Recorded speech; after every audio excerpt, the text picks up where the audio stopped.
In this video, we're going to take a look at rates. So similar to a proportion, a rate compares different quantities.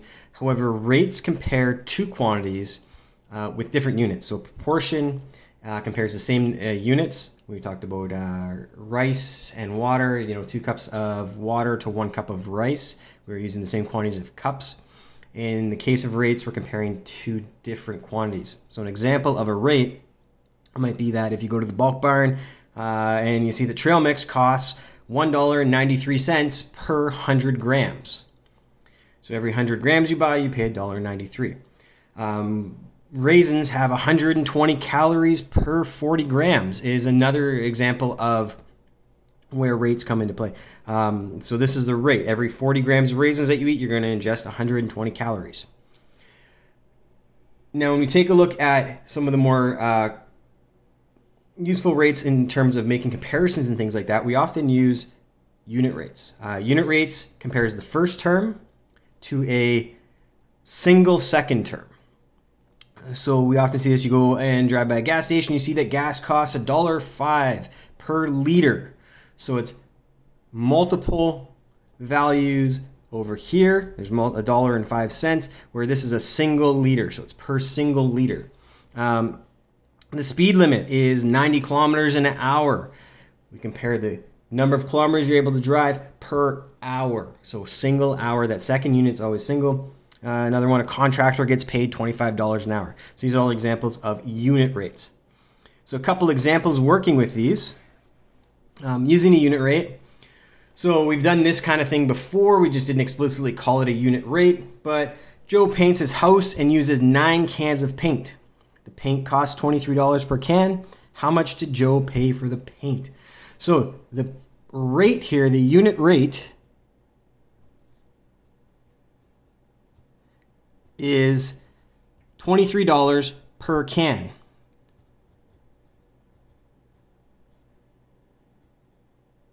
So that's our actual unit rate. And note that I changed the per to a slash. That slash means per. And we've mentioned this earlier in the semester. So $23 per can. So the unit rate can now be used. If it's $23 for each can, he used 9 cans. That's 9 times as much. So we're going to multiply 23 by 9. So the amount he paid, we use P for pay, was $23 times 9. And when we multiply 23 by 9, we're going to get 207, I believe. 207. So we paid $207.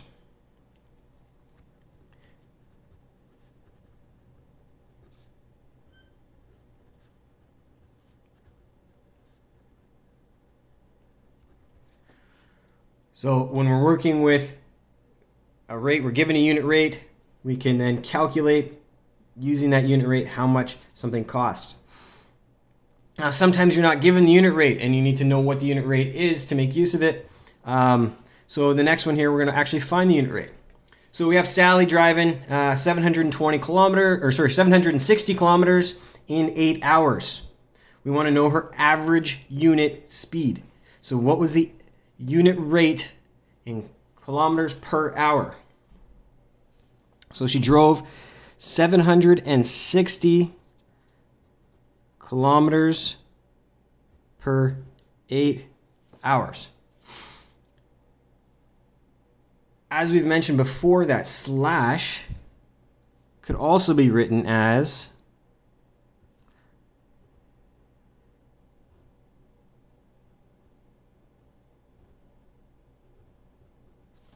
a fraction looking division sign, and again, that is division. So that slash per, we divide. So when we're looking at kilometers per hour, then we're just going to divide 760 by 8. That will give us the number of kilometers per hour. Okay, so this is a division question. This is also a division question. So all we need to do is find the average speed. So we'll use S for speed there and say 760 divided by 8, and that is going to give us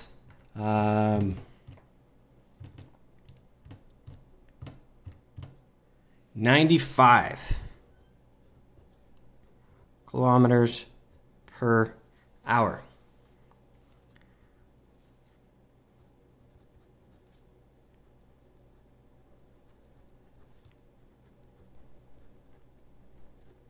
So Sally there had averaged 95 kilometers per hour. So when you're working with it and you don't have the unit rate and you want the unit rate, all you're doing is taking the first term, dividing it by the second term.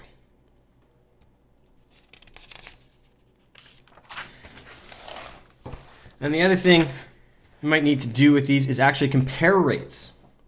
So we often see this in the grocery store. If you actually look at the price tags on shelves, a lot of times you'll actually see the cost per unit, or the cost per 100 grams and things like that. So you can actually make a comparison of the costs of different products and see what's the best buy. In this case, sometimes you don't have it, or they don't actually use the same units. Sometimes they'll say it's 100 grams and compare it to a kilogram, which is a difference of 10. So we can actually calculate the unit rate.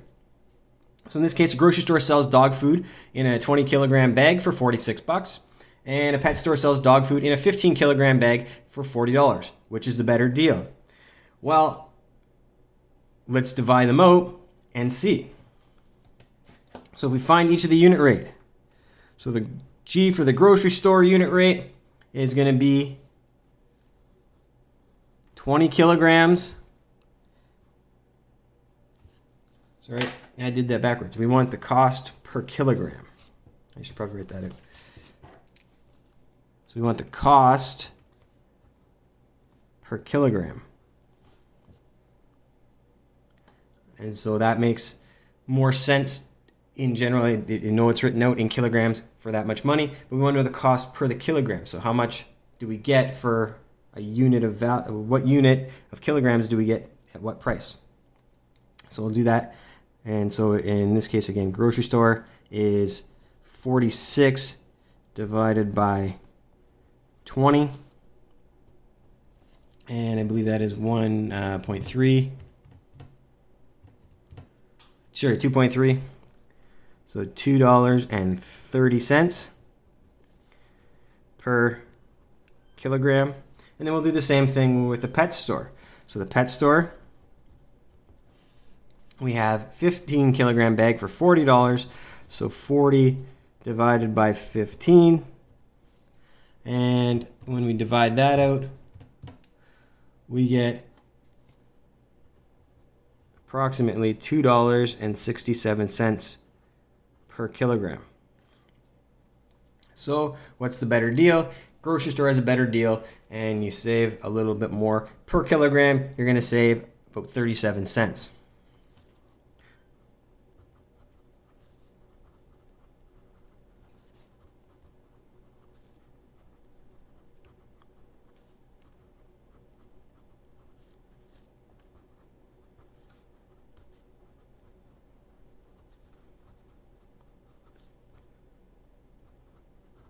So the grocery store has a better deal with a lower price per kilogram.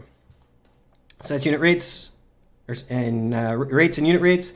And then you can try some questions out that are listed on Edsby.